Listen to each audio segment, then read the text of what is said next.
pessoal, a gente está começando mais um Viver Bem aqui na tela da TV Unifev. Estou recebendo o professor e docente aqui da Unifev, Ricardo Martins, que também é fisioterapeuta. Bem-vindo, professor, novamente aqui no Viver. Eu que agradeço, Júlia. É sempre um prazer estar aqui na TV Unifev e informando os nossos telespectadores, né? Eu sempre digo no Jornal da Manhã, é o público mais inteligente que nós temos na televisão brasileira, viu? É isso, muito obrigada, viu? Eu que agradeço. E hoje a gente vai falar sobre o tabagismo e os males que isso traz para o nosso organismo, né, professor?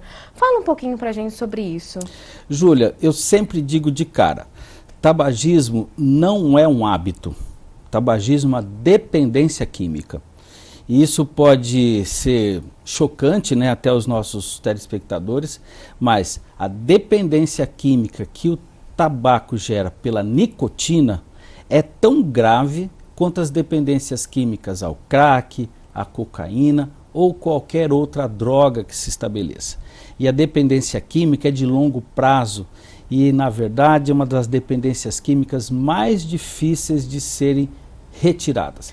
E ela tem começado cada vez mais cedo, né? Jovens, né? Adolescentes, né, claro, professor? Isso é um dos maiores problemas de saúde pública do Brasil. Porque quando você fala de problemas de saúde pública, você abrange uma nação inteira e com uma diversidade das idades. Então, no primeiro momento, achava-se que o adulto era que fumava. Mas, na verdade, nós estamos tendo crianças, adolescentes começando a fumar. E um dos piores elementos relacionados a isso são os cigarros eletrônicos, porque eles acabam sendo romantizados por essa população. Então, eles acabam entrando na dependência ao cigarro por meio dos cigarros eletrônicos. E os cigarros eletrônicos são tão nocivos quanto os cigarros tradicionais. E parece que não é, né? Por ser justamente eletrônico, né? Eletrônicos. Então, assim, os narguilés e os cigarros eletrônicos hoje são a porta de entrada para a dependência química à nicotina. Porque ambos, tanto o narguilé, cigarro eletrônico e cigarro convencional, geram a dependência química pela nicotina. Só que cada um acaba gerando problemas pulmonares pelo que tem de constituição deles.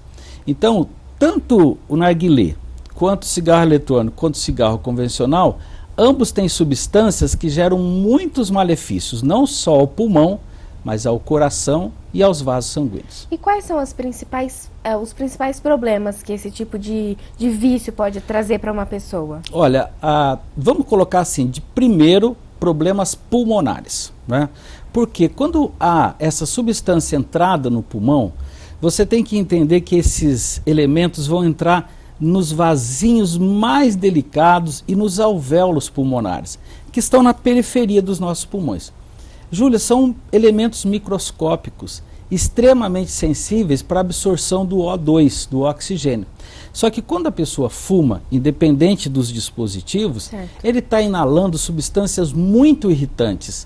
São quase 5.000 substâncias tóxicas inaladas por qualquer dispositivo. E aí você tem, dentro dos alvéolos e desses vasinhos que nós temos, vão irritando. Por exemplo, os brônquios geram broncoconstrição. Esses vasinhos geram vasoconstrição e começam a liberar algumas substâncias que são inflamatórias. Então, cada vez que a pessoa fuma, ela gera uma inflamação no pulmão. Ah, professor, mas é uma inflamação pequena, mas vai fazer isso durante 5, 10 anos. Sim, todos os dias, todos né? os dias. Então, você vai deteriorando os vasos sanguíneos pulmonares, os alvéolos, e isso tem repercussões. Então, a primeira coisa que acontece são as doenças pulmonares crônicas, né? Então, o enfisema pulmonar ou a bronquite crônica são os dois primeiros problemas. O indivíduo começa a ter a morte dos cílios brônquicos. Nós temos um movimento de autolimpeza no pulmão. Sim. É interessante, né? Fisiologicamente é maravilhoso, porque você limpa qualquer substância. Nós, às vezes, passamos num ambiente que tem poeira, nós inalamos, mas o nosso pulmão capta e retira para fora.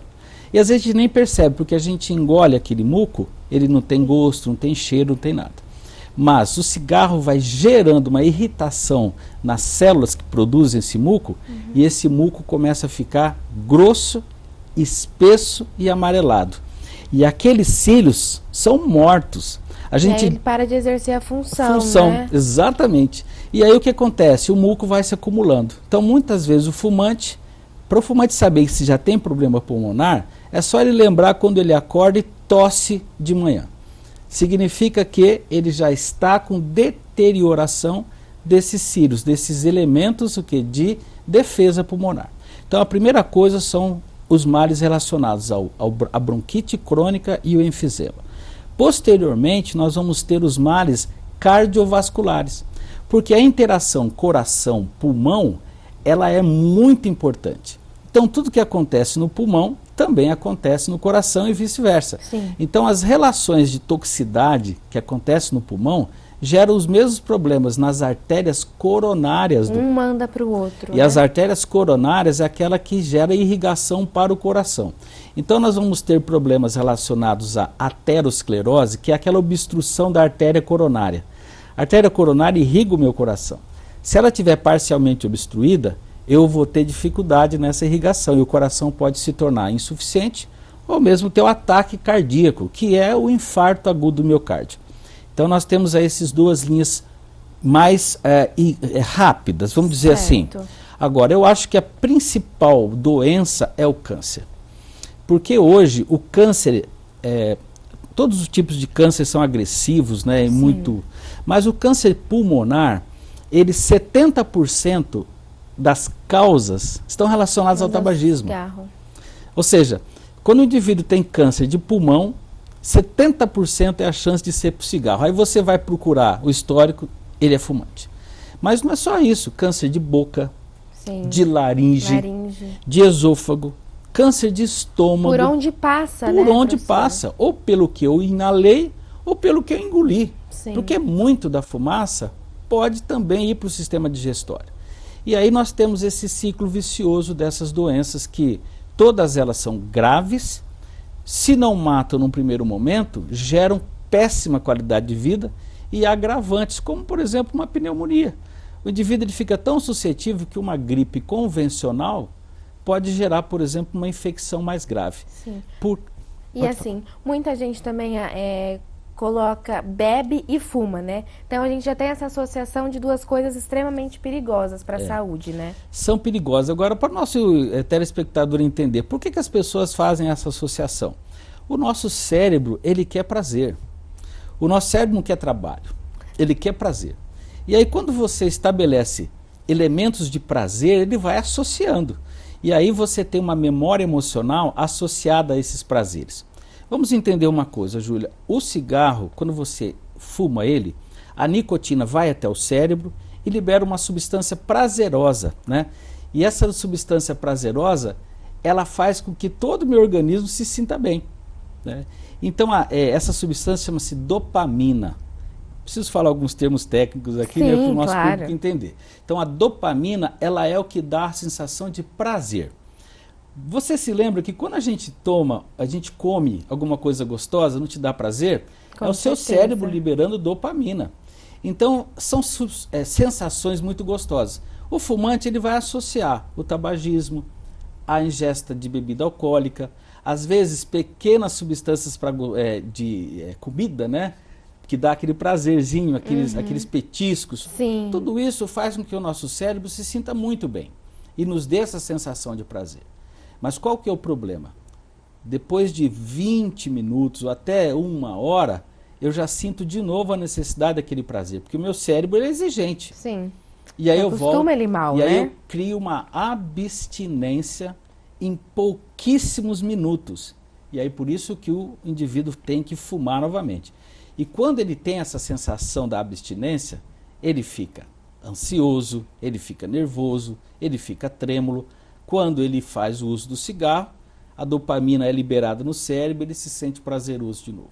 Mas tudo são falsos prazeres, porque por trás desse prazer estão a maioria dos nossos problemas físicos, psíquicos e sociais, viu? Professor, e aí esclarece pra gente que muita gente tem essa dúvida se é um mito ou se é verdade. Por exemplo, eu convivo com uma pessoa que fuma. Essa fumaça, ela vem para mim também? Eu também estou sendo prejudicada? Isso é um mito ou realmente acontece? É verdade, cientificamente comprovado e com um agravante. O fumante, ele acha que não está causando problemas para a pessoa que não é fumante, que convive com ela. Pelo contrário, o não fumante, quando ele inala aquela substância, ele não tem prazer nela. Não. Ele não gosta daquilo. Sim. Então você tem elementos emocionais agregados negativamente no não fumante. Então, às vezes, eu sou um não fumante antigamente, né, dentro de um escritório. Eu não gosto daquilo, estou no meu ambiente de trabalho, sou obrigado a ficar naquilo. Então, as leis foram muito duras para coibir e proteger o não fumante. Sim. Só que, às vezes, esse fumante chega em casa e ele fuma perto dos filhos, perto da esposa ou dentro do carro, porque ali não tem regras oficiais que coíbam. Só que as pessoas que estão do lado que não são fumantes não gostam daquilo. Agora, Júlia, eu preciso lembrar que a nicotina foi para o cérebro do fumante, mas também vai para o cérebro do não fumante. Então, às vezes, o não fumante ele começa a ter dependência química daquela substância. Então, sem saber. Sem saber. E aí o que acontece? Ele tolera o fumante. Por que ele tolera o fumante?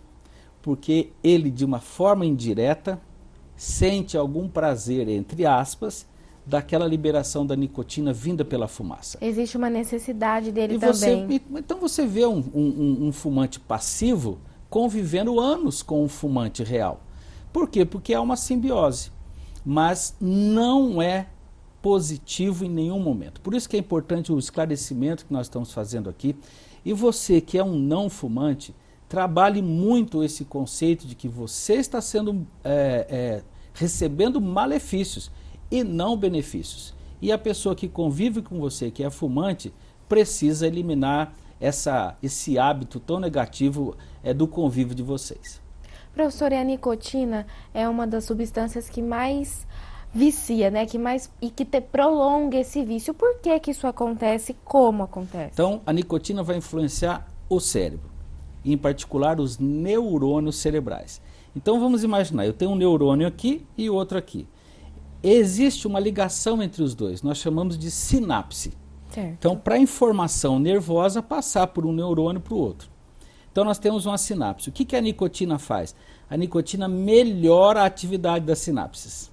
Ela potencializa a passagem da corrente elétrica, da informação. Sim. Então, o indivíduo fica mais esperto, ele fica mais criativo, ele tem esses falsos benefícios durante o uso do fumo.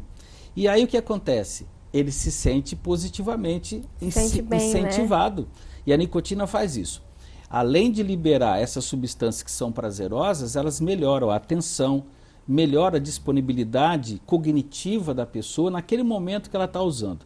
Só que depois existe a dependência química. Então o cérebro, ele inverte agora a coisa.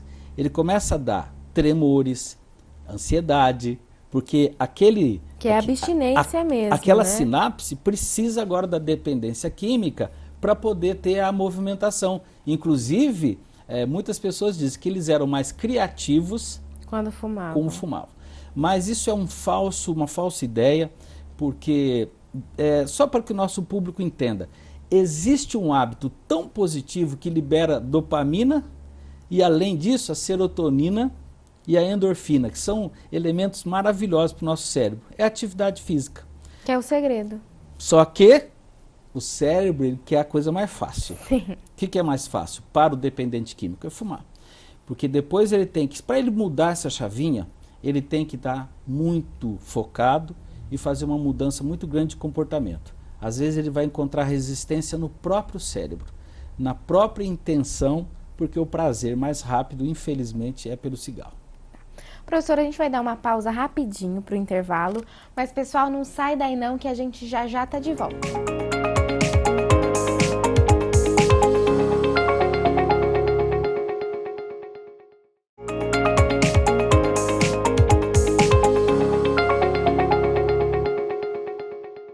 Oi pessoal, estamos de volta com o Viver Bem aqui na tela da TV Unifev.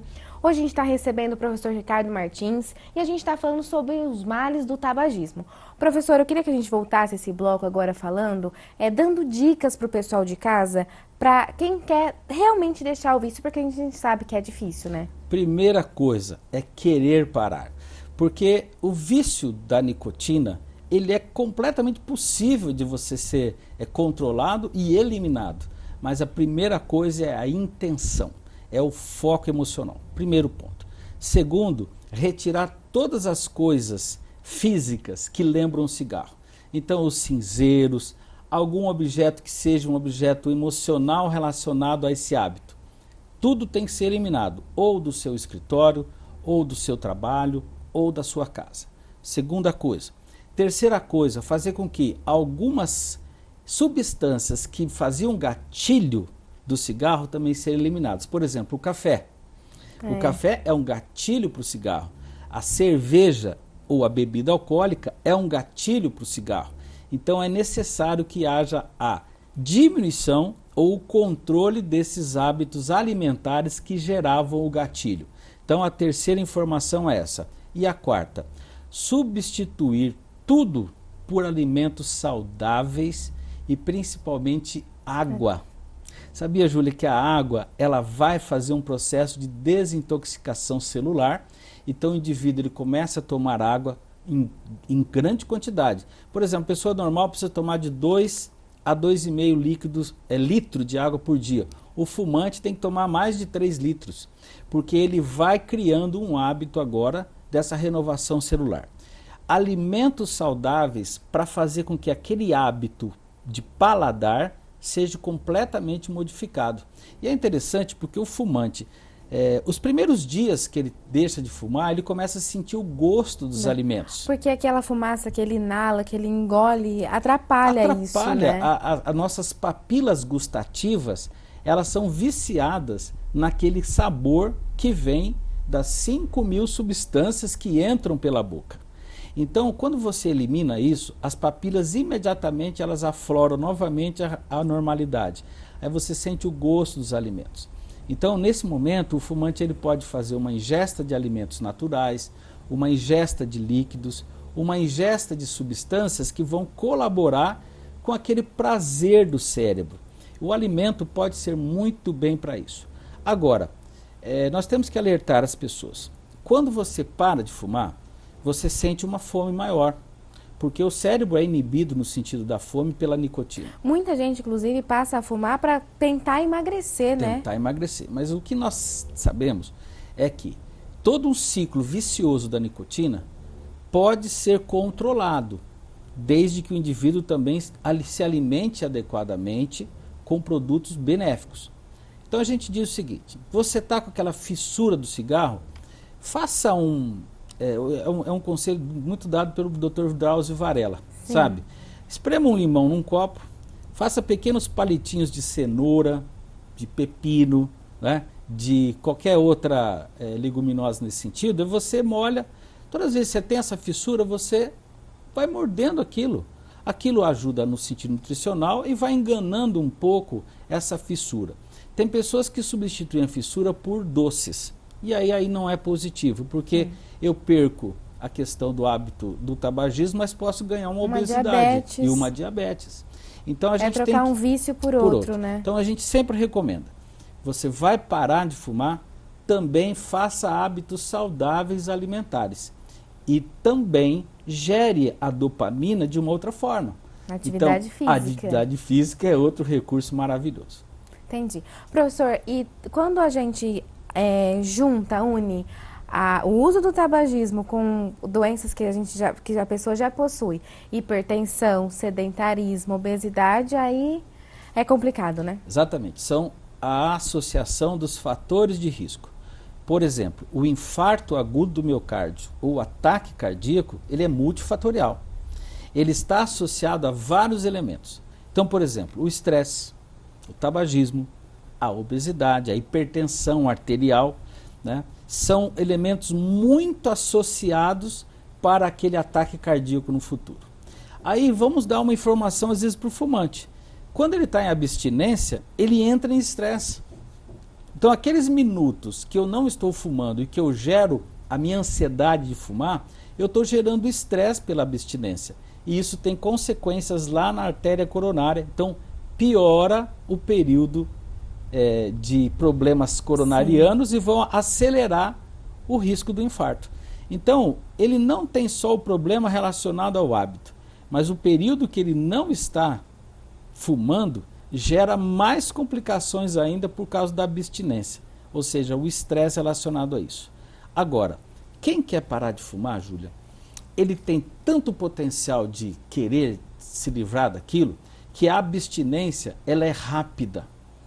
Eu posso afirmar com toda a categoria, inclusive para os nossos telespectadores, 15 dias é o período da abstinência para retirar o tabagismo. Para quem quer parar de fumar 15 realmente. dias. Parece muito, mas não é. Porque o resto da vida dele, ele não vai mais fumar.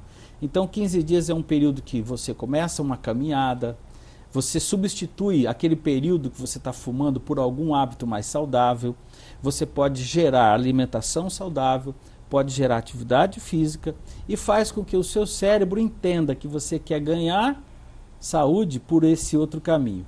E quando o cérebro consegue entender prazer nisso, isso não sai mais. E tem gente que fala, mas eu fumo há mais de 30 anos, há mais de 40 anos, mas se a pessoa realmente quiser parar, ela consegue parar. Consegue parar e eu posso te garantir, você terá benefícios de parar de fumar no primeiro dia que você para.